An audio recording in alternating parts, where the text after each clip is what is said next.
ഒരു കഥ കേട്ടാലോ? കുറേയധികം പിറുപിറുത്ത് സംസാരിച്ചാണ് ശോഭ ടീച്ചർ സ്റ്റാഫ് റൂമിൽ എത്തിച്ചേർന്നത്. ഒപ്പമുണ്ടായിരുന്ന ആനി ടീച്ചറുടെ ചെവി തിന്നുന്ന രീതിയിലായിരുന്നു വർത്തമാനം.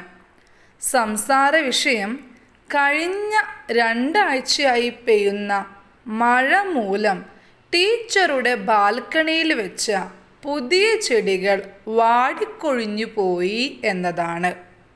ഇത്തിരി ദേഷ്യത്തോടെ ടീച്ചർ കസേരയിലിരുന്നു.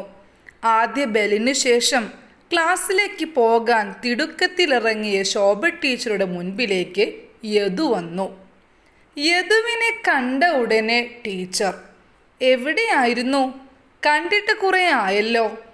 മഴയത്ത് കളിച്ചു നടന്ന് പനി പിടിച്ചിട്ടുണ്ടാവൂലേ?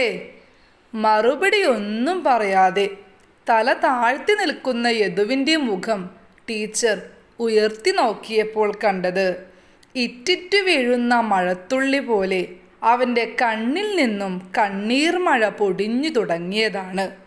എന്താ യദു കരയണേ എന്ന ടീച്ചറിൻ്റെ ചോദ്യത്തിന് ഉത്തരം പറയാൻ ബാക്കി നിൽക്കാതെ അവൻ ഓടി. യദുവിനോടൊപ്പം വന്നവൻ പറഞ്ഞു, മഴയത്ത് അവൻ്റെ വീടൊലിച്ചു പോയി ടീച്ചറേ.